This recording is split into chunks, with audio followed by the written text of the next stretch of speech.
Welcome back. Our very special guest tonight is Carolyn Hennessy. She's the author of this book, Orange Blossom Wishes, and the subtitle is Child Molested, Women Abused, Her Victorious Journey to Freedom.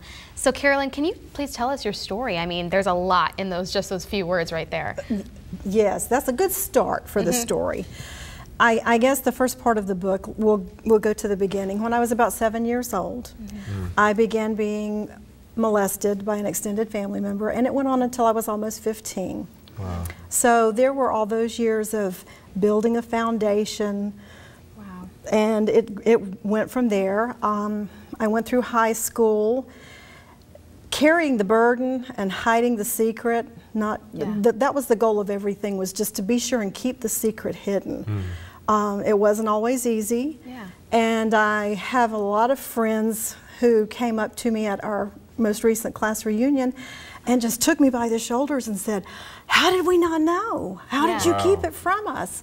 And you get really good at hiding secrets because it's a defense mechanism, I guess. You don't want people to know what's going on because you feel the perpetrator leads you to believe that you're the one that's to blame. I'll tell them it was all your fault. And you begin at that age. You're very innocent, naive, and gullible, and you believe everything that you're told. So my mindset was, I must have done something to have caused this at the age of 7. That's what a mentality, isn't it sad? So innocent. So that's the nature of that beast. And then the rest of the book moves on into after I graduated from high school. I was married at 18. Wow. And moved right into an abusive relationship there. And it became a pattern in my life for many, many years. I was in almost 16 years of an abusive marriage. And that's where we get into the domestic violence issues. And that's a thumbnail version of the book. Wow. Well, how long was it until you decided to tell someone what was going on?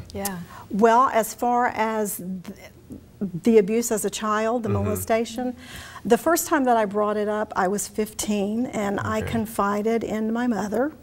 And you have to remember, I'm old enough to be your grandmother, so you have to remember, this was in the 60s, and they say if you can remember them, you weren't really there. But I remember the 60s. And when I went to her, it had escalated to the point to where it had just really escalated. And so I went to her and sat to tell her what was going on.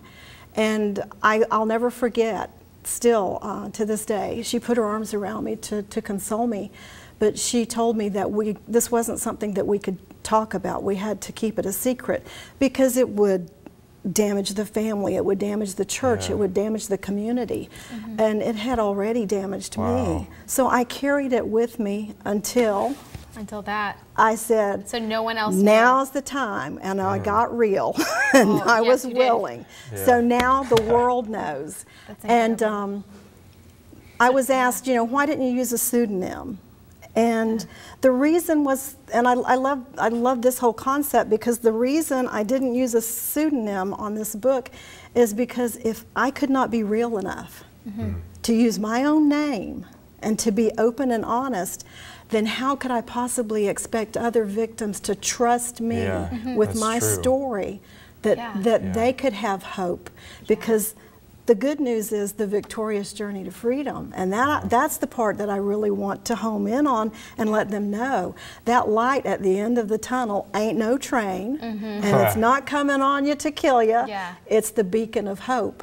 And since I've made it through that tunnel, I can extend my hand out to a victim now and say, come on, let's walk these rails together. I'll help you get out. You touched on it before a little bit about how religion and the church affected, and the culture affected the fact that you didn't come out with it, or how did that affect you, and how does that affect that situation?